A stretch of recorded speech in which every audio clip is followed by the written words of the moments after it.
ग्रंथ में अपनी चर्चा चल रही थी पुण्य पाप के संदर्भ में, मुक्ति के संदर्भ में। मुक्ति के कारण अलग होते हैं और पुण्य पाप के कारण अलग होते हैं। पुण्य और पाप के कारण शुभ अशुभ भाव है, वे शुभ और अशुभ भाव संसार परिभ्रमण के कारण है। और जो शुद्धोपयोग है वो मुक्ति का कारण है। राग द्वेष आदि भाव जहाँ भी है वो सब संसार के कारण है। और पुण्य और पाप इन दोनों में ही राग द्वेष होते हैं। ऐसा नहीं है कि पुण्याधिक जो भाव है वे राग द्वेष से रहित हो। पुण्य भाव में भी तो राग है, भले ही शुभ राग हो, लेकिन राग तो राग ही। जिसने राग द्वेष काम आदि जीते तो उसने क्या अशुभ राग द्वेष आदि को जीता है या शुभ राग को भी जीता है? ऐसा भेद तो नहीं डाला वहां। जिसने राग द्वेष को जीता है तो इसका मतलब अशुभ राग को भी जीता है और शुभ राग को भी जीता है। राग मात्र को जिसने जीता हो उसकी बात है। राग मात्र जिसके जीवन में न रहा हो, ऐसे हमारे परमात्मा होते हैं। तो राग में पुण्य भी शामिल हो जाता है और पाप भी शामिल हो जाता है। ऐसा कह सकते हैं स्त्री पुत्रादिक घर बार आदि के प्रति होने वाला राग वो अशुभ राग है और पाप भाव है। और देवशास्त्र गुरु के प्रति होने वाला राग वो शुभ राग है और पुण्य भाव। घर बार के प्रति राग हो तो अशुभ है और मंदिर के प्रति राग हो तो शुभ है। इसलिए उससे तो भला है। घर बार आदि के प्रति, स्त्री पुत्र आदि के प्रति होने वाले राग से तो बहुत भला है, श्रेष्ठ है। दिगंबर मुनिराजों के प्रति होने वाला राग, धर्म धर्मायतनों अधर्मियों के प्रति होने वाला राग, ठीक है ना, जिनेंद्र देव के प्रति होने वाला धर्मानुराग, उनकी पूजा भक्ति का राग, उसकी अपेक्षा से, पाप की अपेक्षा से तो ठीक है। किंतु यदि मुक्ति चाहिए, आपको मोक्ष प्राप्त करना चाहते हैं, तो फिर ये ठीक नहीं। ये क्यों नहीं ठीक है? क्योंकि ये है तो बंधन का कारण। पुण्य भी तो बंधन का कारण है। लोहे की और स्वर्ण की बेड़ियों के समान पाप और पुण्य में किसी प्रकार से कोई अंतर नहीं है। दोनों ही बंधन कराने वाली है। एक गंदा दिखाई दे रहा है, एक अच्छा दिखाई दे रहा है, लेकिन अंदर से तो दोनों ही एक तरीके हैं। और देखिए आप, विशेष बात तो ये है कि ये दो नहीं है। पाप और पुण्य ये दोनों ही अवस्थाएं हैं जो एक दूसरे में बदलती रहती है। एक व्यक्ति अभी पाप करता हुआ दिखाई देता है, थोड़ी देर बाद में कोई पुण्यात्मा हो जाता है। जो पुण्यात्मा होता है वही थोड़ी देर में पापात्मा हो जाता है। अब जो कहाँ है वो तो वही, और बदलती रहती है नियम से। ऐसा नहीं है कि कोई व्यक्ति जीवन पर्यंत पुण्यात्मा ही रहे, ऐसा नहीं कि कोई व्यक्ति जीवन पर्यंत पापी ही रहे। देखिए, पापियों के मन में भी जब ऐसी बात आती है कि नहीं यार, मैंने ये चोरी की है, ये अच्छा काम तो नहीं है, ये है तो खोटा ही काम, मैं भी यार के चक्कर में उलझ जाऊं, अब ये लास्ट बार कर रहा हूं, अब नहीं करूंगा। देखो अब ये उसका पुण्य भाव है, ये उसका शुभ भाव है, क्योंकि पाप को छोड़ने की सोच रहा है। पाप को छोड़ने की सोचना, विकारी भाव अशुभ भाव को छोड़ने का विचार मन में आना, इसे तो शुभ भाव कहते हैं। पापी के मन में भी ऐसा शुभ भाव आता है और पुण्यात्मा धर्मात्मा के मन में भी पुण्यात्मा शुभ भाव जिनके हृदय में होंगे ये तो बहुत पुण्यशाली है। अब ये सब शब्द क्या है, अलग अलग विशेषता को इंडिकेट करते हैं वास्तव में। जैसे पुण्यात्मा, तो पुण्यात्मा कहने पर ये शब्द इस बात को सूचित करता है कि इस जीव के बहुत तीव्र पुण्य का उदय है, ये पुण्यात्मा है, पुण्यशाली है। पुण्यशाली का अर्थ भाग्यशाली के अर्थ है, ठीक है ना। तो पुण्यवान, पुण्यवान, पुण्यशाली, भाग्यशाली, ठीक है। कल अब्दुल कलाम का एक वाक्य पढ़ा था, उसने ऐसा कहा किसी सभा में कि यदि परमात्मा से कुछ मांगना हो तो दिमाग नहीं नसीब मांगना, क्योंकि मैंने अच्छे अच्छे दिमाग वालों को नसीब वालों के यहाँ काम करके देखा है।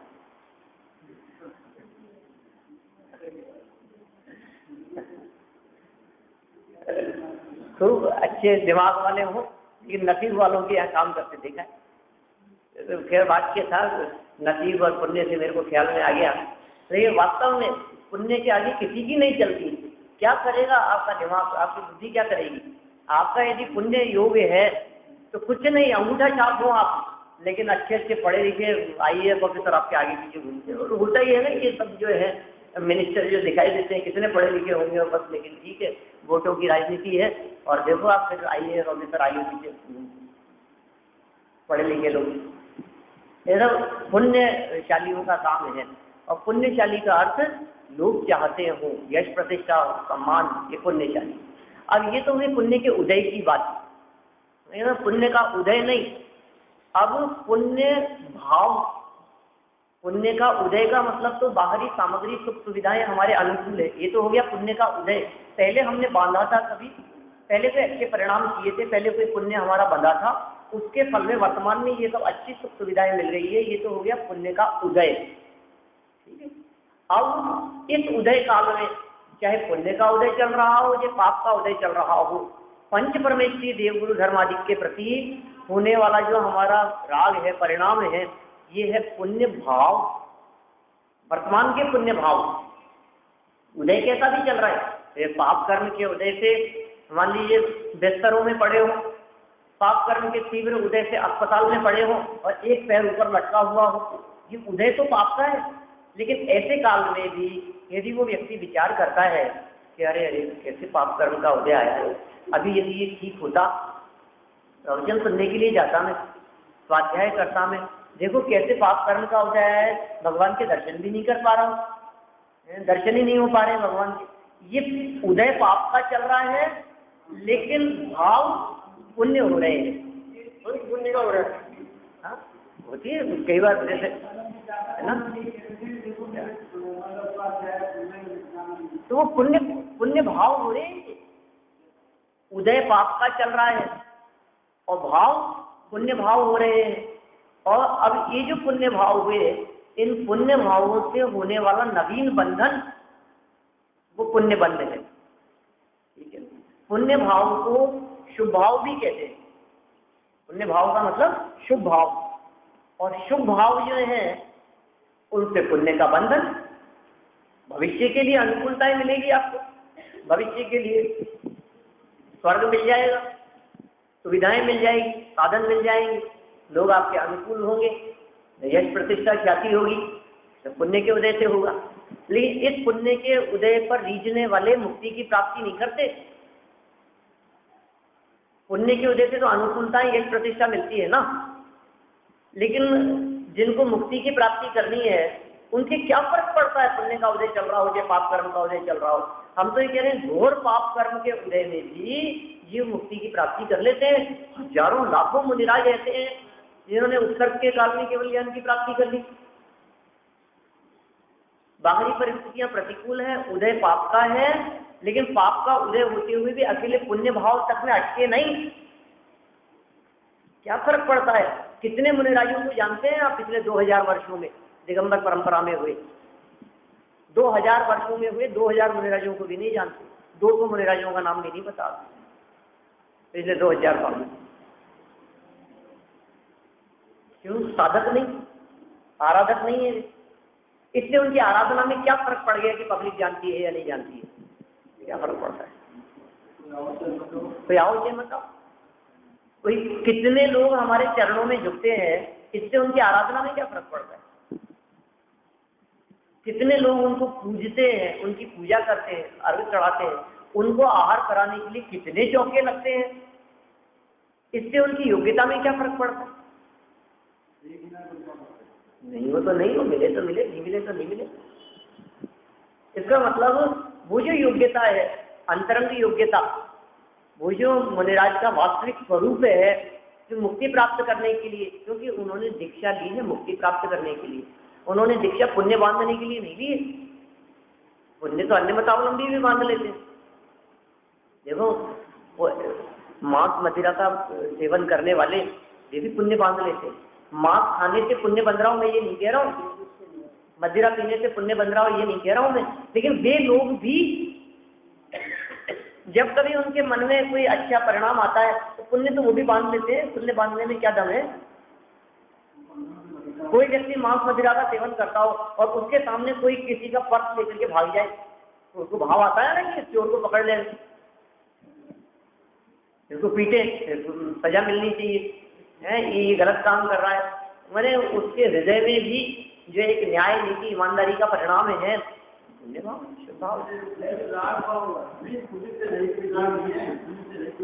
होता ही नहीं है। मैं यही बात आपको यहाँ बताना चाह रहा हूँ कि पाप के उदय के साथ में पुण्य का उदय और पाप बंधन के साथ में पुण्य का बंधन निरंतर चलता रहेगा। इसलिए पुण्य बांधना कोई बहुत बड़ी चीज नहीं है। भरत चक्रवर्ती के 923 पुत्र नित्य निगोद से निकले थे और चक्रवर्ती के बेटे होने पुण्य उन्होंने वहां एक इंद्रिय पर्याय में 2 इंद्रिय पर्याय में बांध लिया। फिर अपन सोच रहे हैं साफ कम से कम इतना पुण्य तो अपना हो ही जाए कि इस पुण्य के उदय में अपने को देवगति मिल जाए, इस पुण्य के उदय में साफ अच्छा परिवार मिल जाए। ये क्या दम है? मतलब सेठ जी जिंदगी भर बिल्कुल दरिद्र अवस्था से एक हाथ में लकड़ी और लोटा लेकर के आए थे, दुपट्टा कंधे पे लगा करके, ठीक है ना, और फिर वो उन्होंने 60 साल तक कमाते रहे और कहते हैं मेहनत की कमाई है, दिन रात खून पसीना एक किया है, तब जाकर के आज करोड़ों अरबों की संपत्ति है। और उनके घर में एक छोटे से बच्चे ने जन्म लिया, वो आर्थिक अरबपति हो गया। उसने कितनी दुकानें चलाई? बतलाओ मेरे को, जो मतलब देखो आप। और ये जो सेठ जी हैं जिन्होंने 60 साल अपने जीवन के उसमें लगाए हैं और खूब पैसा कमाया है, खूब धन और वैभव जिन्होंने एकत्रित किया है, इकट्ठा किया है, अभी इनका स्वर्गवास हो गया और लोग तो आगे पीछे घूम रहे हैं, महल में अफरा तफरी मच रही है, लोग वैद्य हकीम डॉक्टर पानी लाओ देखो क्या हुआ। और उधर उनके ऐसा लग रहा है करंट कि मानो कैसा करंट लग रहा है, तहाँ भूमि पर सत्य दुख इतो बिच्छू सहस गते नहीं तितो, ऐसा करंट लग रहा है उनके। यहाँ तो लोगों को पता ही नहीं है और वहाँ क्या परिस्थिति बन रही है। ये बड़ी विचित्रता है, बड़ा विचित्र खेल है। क्या बहुआनंद परिग्रह नारकत्यागी, किसको पता? यहाँ तो उनको चंदन की लकड़ियों में जलाया जा रहा है और वहां क्या हो रहा है? क्षण मात्र नहीं लगता, सेकंड भी नहीं लगता, एक सेकंड मात्र भी ऐसा हो जाता है। हाँ वही तो सारी बात। माने कुल मिलाकर के बात क्या है कि उदय बदलते देर नहीं लगती और बंधन पुण्य का सभी जीव करते हैं, हिंदू हो चाहे मुसलमान हो, किसी भी धर्म जाति संप्रदाय वाले हो, ठीक है ना, किसी भी उम्र वाले हो और किसी भी गति वाले हो, हर व्यक्ति धर्मात्मा हो चाहे पापी हो पुण्य बांध लिया करते हैं। तो जिस पुण्य को सब बांध सकते हो, जिस पुण्य को एक इंद्रिय भी बांध करके विकलत्रय हो जाते हो, जिस पुण्य को बांध करके भी सैनी पंचेंद्रिय हो जाते हो, ठीक है ना, जिस पुण्य का योग सबके दिखाई देता हो, ऐसे पुण्य के पीछे मैं पड़ता रहूं, मूर्खता की बात है। यहाँ तो ये कह रहे हैं कि पाप के समान ही पुण्य को जानो और उससे भिन्न शुद्धात्म तत्व में उपयोग की लीनता को मुक्ति का कारण जानो। मुक्ति के कारण अलग होते हैं और पाप और पुण्य के कारण अलग हुआ करते हैं। पुण्य पाप दो संसारा मैं सब देखन जानन हारा। पुण्य पाप दो संसारा, दोनों ही संसार है, दोनों ही संसार के कारण है। और मैं कहता हूँ कि मैं तो सब देखने जानने वाला हूँ, मैं सब देखन जानन हारा, देखने जानने वाला हूँ। ज्ञाता दृष्टा हूं मैं। जहाँ पुण्य भाव है वहां भी द्वेष है, जहाँ पुण्य भाव है वहां भी राग है। माने पुण्य भाव में राग और द्वेष दोनों है। राग द्वेष की मलिनता पुण्य भाव में भी है और राग द्वेष की मलिनता पाप भाव में भी है। इसलिए पाप और पुण्य दोनों से रहित होने पर राग द्वेष की मलिनता से छूटकर मुक्ति रूपी निर्मलता पवित्रता जीवन में प्रकट होती है। मुक्ति रूपी जो पवित्रता है, जो निर्मलता है, वो राग द्वेष का अभाव होने पर प्रकट होती है। देखिए जरा यहाँ पर कुछ पंक्तियां पढ़ लेते हैं, समय सीमित है आज अपने पास में। एक अच्छा,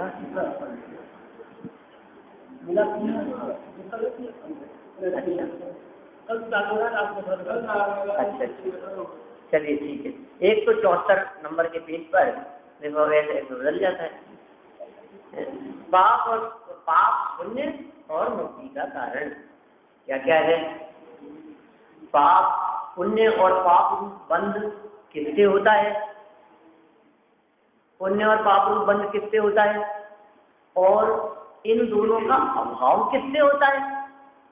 माने आचार्य देव यदि इन दोनों के अभाव की भी बात कर रहे हैं तो ये बतलाना चाह रहे हैं कि अभाव करने योग्य है, ठीक है ना। दोनों का अभाव करने योग्य है, होता किससे है, पुण्य और पाप का अभाव किससे होगा। इस प्रश्न का उत्तर आगामी छंद में कहते हैं, आर्या छंद 161। शिक्षता करोति खलु पापं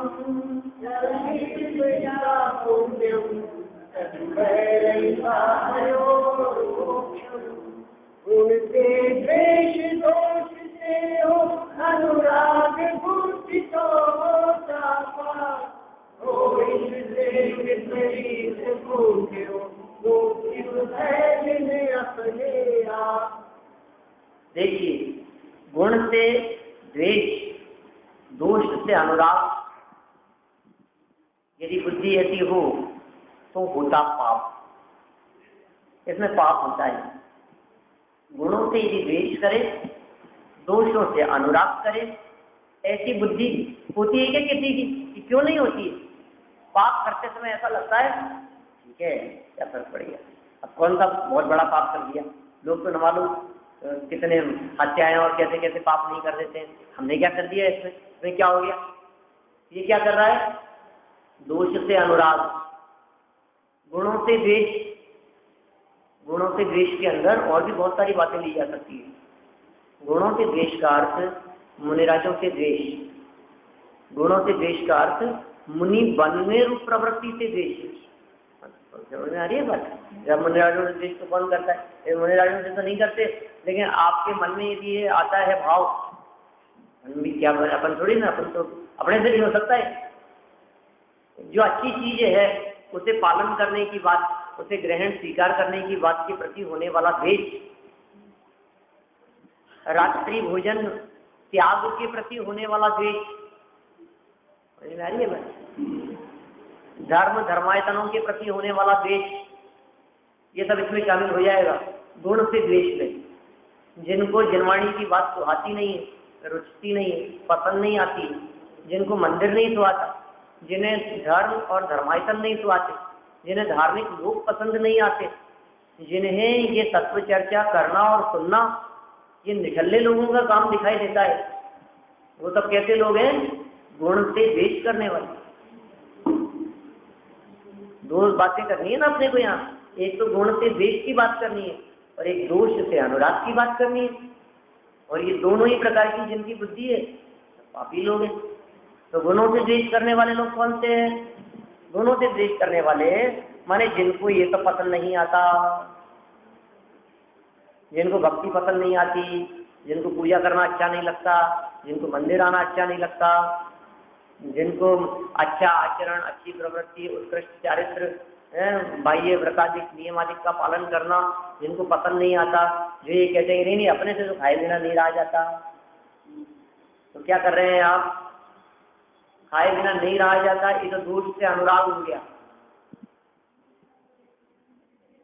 हाँ द्वेष मड़ा हुआ ऐसा।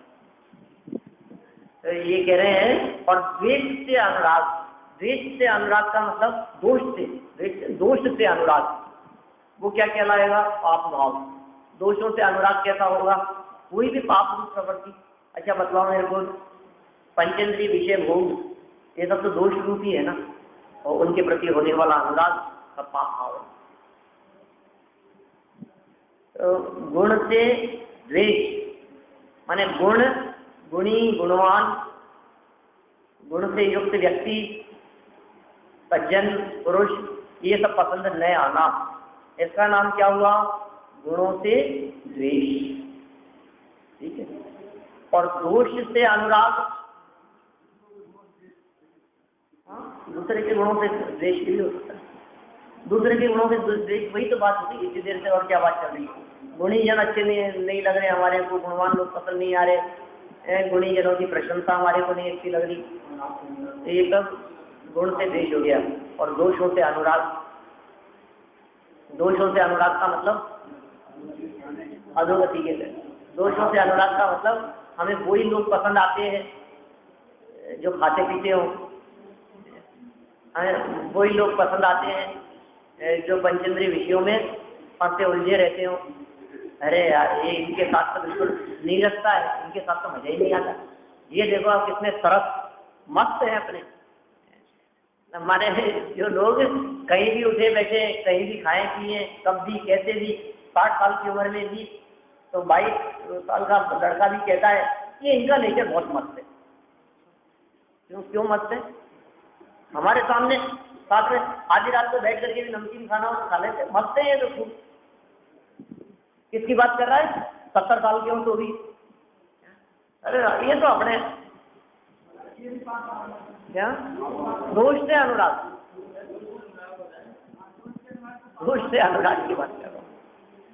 छोटा कार्य, छोटी प्रवृत्ति, वो जिन्हें पसंद आते हैं, ऐसे लोग जिन्हें पसंद आते हैं, ऐसे लोगों की प्रवृत्तियां जिनको पसंद आती है, अरे राम मस्त रहना चाहिए। तो बहुत ईजी गोइंग रहते हैं अपन।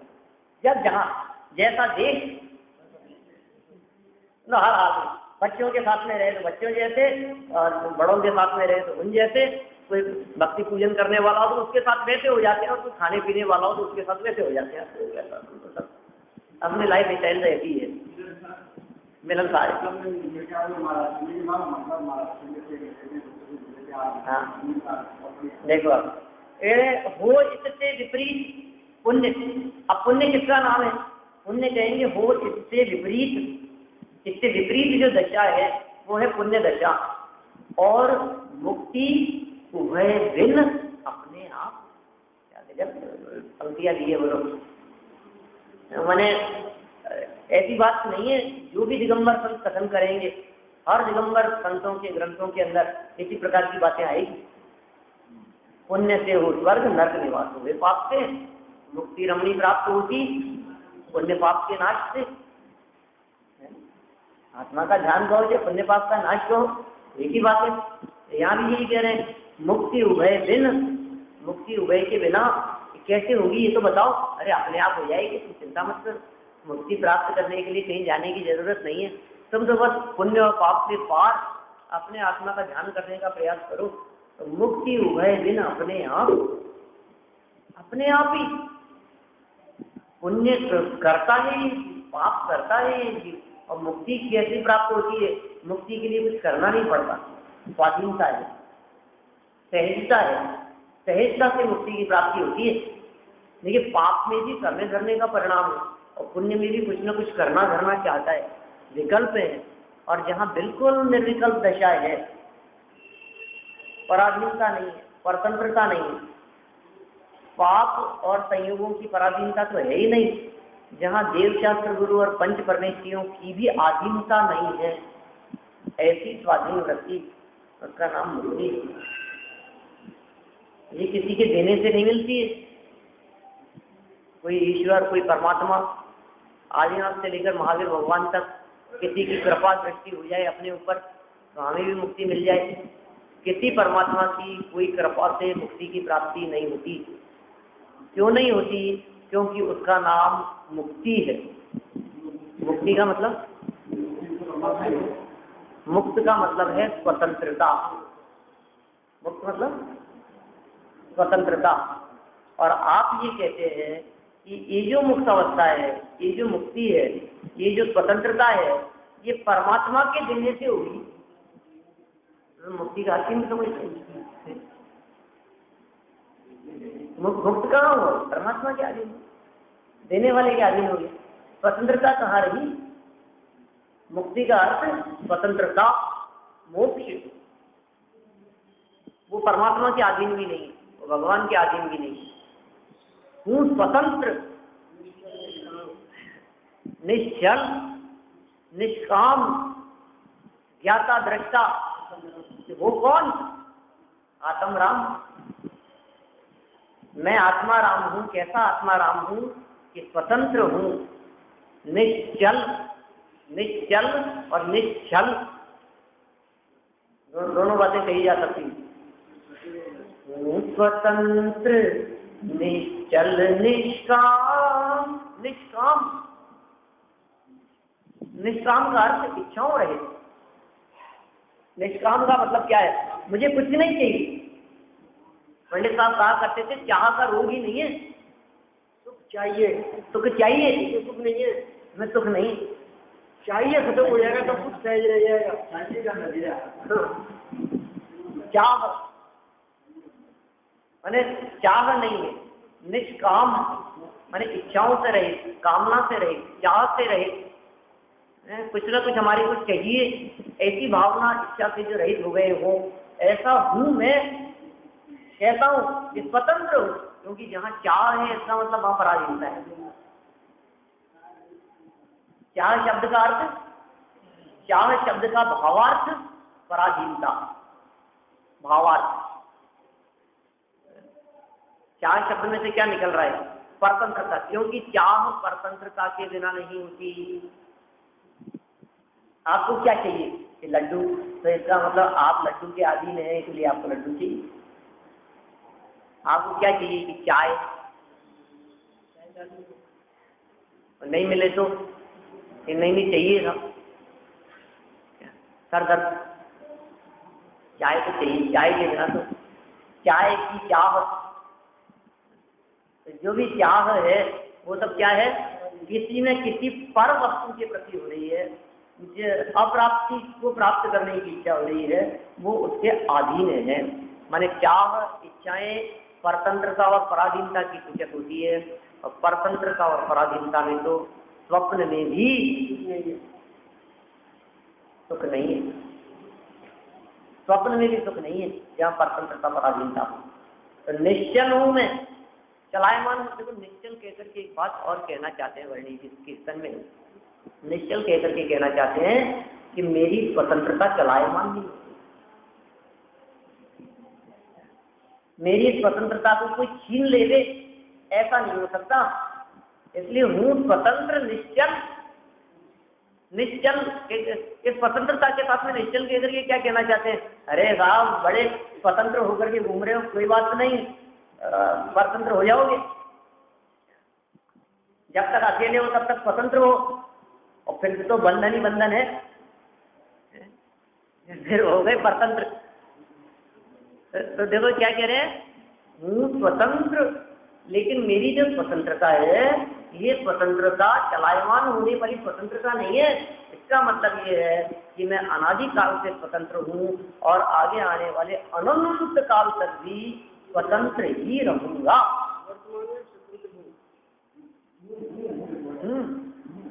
हूँ स्वतंत्र, था स्वतंत्र और रहूंगा स्वतंत्र।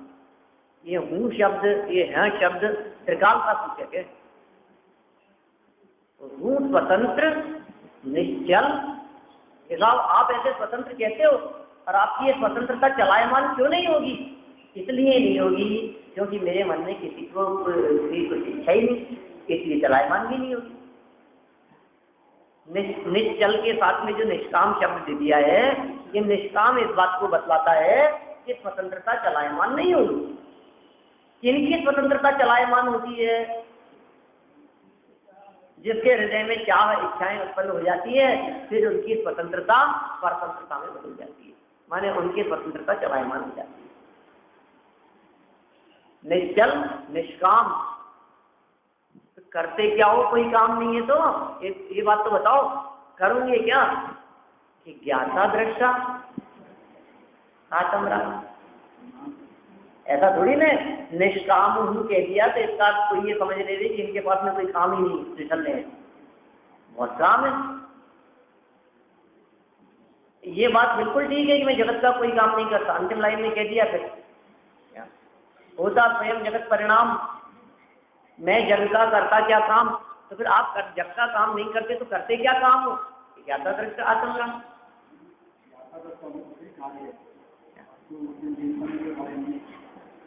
क्यों स्वरूप में लीनता काम नहीं, तो ज्ञाता दृष्टा काम है, स्वरूप में लीनता नहीं काम। जानना देखना क्या काम है, जानना देखना सहज है, अपने आप ही होना। बुद्धिपूर्वक क्यों हो रहा है, आप बुद्धिपूर्वक नहीं करो तो जानना देखना नहीं हो रहा है क्या? स्वभाव में जम जाना बुद्धिपूर्वक है। उस तरह की बातें अनेकांत है, यहाँ अनेक प्रकार से उसका प्रतिपादन किया जा सकता है। यहाँ तो हम क्या कह रहे थे कि भैया मुक्ति जो होती है वो वह दिन होती है, पुण्य और पाप के बिना होती है। और कैसे होती है, अपने आप करने में तो पुण्य बनेगा या पाप बनेगा, कुछ भी करो आप। हम दिन भर में ऐसा कभी नहीं होता कि हम बंधन से रहित हों, कभी नहीं होता ऐसा। हर समय बंधन में चलता रहता है, कर्म हर समय बंधते रहते हैं। हाँ इतना फर्क है कि कभी अच्छे और कभी बुरे, ठीक है। बुद्धिपूर्वक सही दिशा में कार्य करते हैं, पुण्य बनता है, और नहीं तो पाप तो बंद ही रहे बिना कुछ किए। कोई व्यक्ति किसी के प्रति द्वेष बुद्धि कर रहा हो, क्यों ठाड़े बैठे पाप बांध रहे हो? अरे नहीं करेंगे तो भी ठाड़े बैठे तो पाप ही बनता है। लोग की जो कहावत चलती है ना, ठाड़े बैठे पाप क्यों बांध रहे हो आप? ठाड़े बैठने का मतलब ही पाप बंधन है। तो फिर पुण्य ठाड़े नहीं बैठे, बुद्धिपूर्वक अपने उपयोग को लगाएंगे कहीं तो फिर पुण्य बनेगा। कहते हैं ना हाँ, मन मरकट को नित्य रमाओ, पंक्ति आई थी पीछे। नहीं जैसे कहते हैं ना वो घास फूस जो है वो खेत में अपने आप उग जाती है बिना हुआ, कितनी मेहनत करनी पड़ती है उसके लिए। आपने कोई एक जमीन ले रखी है कहीं और उस जमीन पर आपने 6 महीने जाकर के देखा नहीं, फिर जब गए वहाँ घास फूस मालूम क्या क्या हुआ मिला, तो अपने आप ही उग गया। कितने बीज डाले होंगे, कितना पानी डाला होगा, कितना सींचा होगा उसको, नई गंदगी अपवित्रता विकार अपने आप ही बिना पुरुषार्थ बिना प्रयत्न के ही जन्म ले लेते हैं, अपने आप ही जन्म ले लेते हैं। लेकिन हाँ आपको यदि उसमें कोई अच्छे फल सब्जियां उगानी है तो आपको बुद्धिपूर्वक पुरुषार्थ पूर्वक मेहनत करनी पड़ेगी, तब जाकर के होगा। ऐसे ही हमारे मन मस्तिष्क में पाप भाव अशुभ भाव वो तो धारा प्रवाह रूप से चलते ही रहते हैं। तो फिर शुभ भावों का क्या होगा, कैसे होंगे कि बुद्धिपूर्वक अपने मन रूपी बंदर को जनवाणी के 64वां अध्याय में लगाना पड़ेगा, बुद्धिपूर्वक लगाना पड़ेगा। बुद्धिपूर्वक जो भाव इधर लग रहे हैं ये पुण्य भाव हैं, और जब बुद्धिपूर्वक भाव इधर नहीं लग रहे हैं तो अपने आप ही पाप तो चल ही रहा है। जहाँ हमने क्या पाप किए, चुपचाप बैठे ही तो है कि चुपचाप बैठे रहो, लेकिन पुण्य जो पुण्य भाव नहीं है वो सब पाप भाव, ऐसा रहा। जहाँ जहाँ पुण्य भाव नहीं है, जो पुण्य भाव नहीं है, संसार ग्रह दशा की बात कर रहा हूँ मैं, वो सब क्या है, वो सब पाप भाव। हमने क्या पाप भाव कर दिया, रोटी बना रहे हैं तो क्या हो गया इसमें, खाना खा रहे हैं तो ये सब पुण्य नहीं है ना, रोटी खाना पुण्य नहीं है ना, लड्डू खाना पुण्य नहीं है ना, जो पुण्य नहीं है वो सब क्या है, पाप। गुण से द्वेष दोष से हो अनुराग बुद्धि तो होता पाप, हो इससे विपरीत पुण्य हो मुक्ति उभय दिन अपने यहाँ। आज पढ़ देता हूँ इसका चल करने के बाद। गुणों में द्वेष और दोषों में अनुराग निश्चय से पाप को उत्पन्न करती है। परात्म निंदा प्रशंसा ये दोषों को उत्पन्न करती है, पाप उत्पन्न करती है।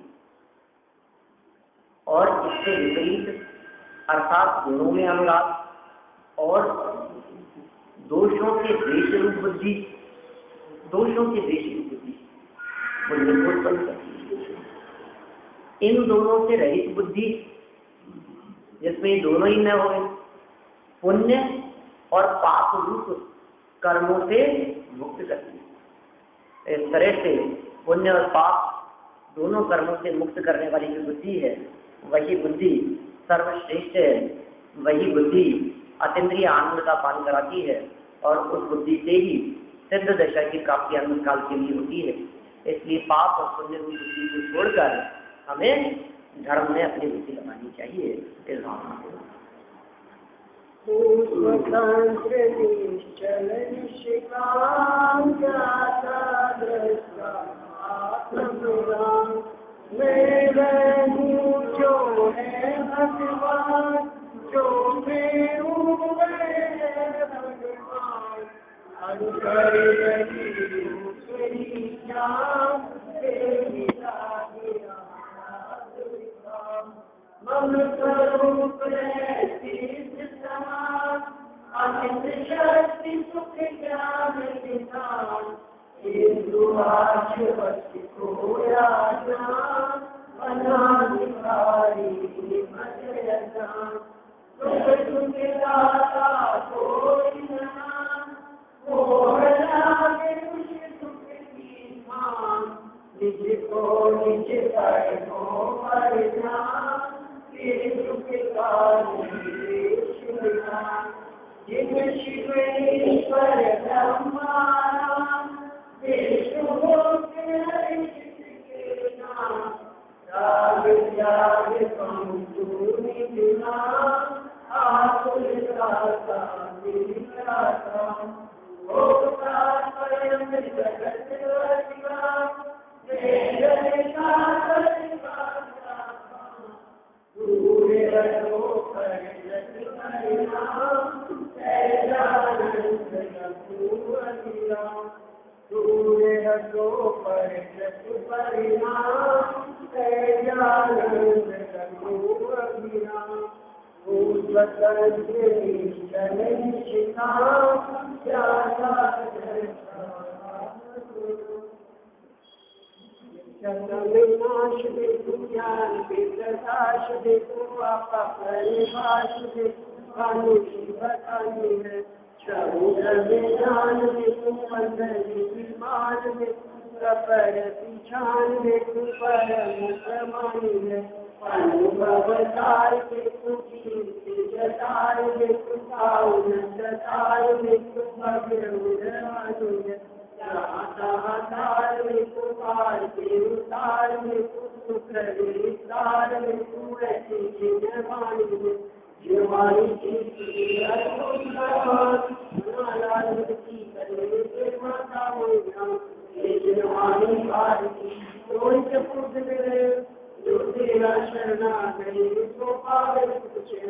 जवानी के ज्ञान से तुझे लोका दो, तुम्हारी मस्त प्रभु।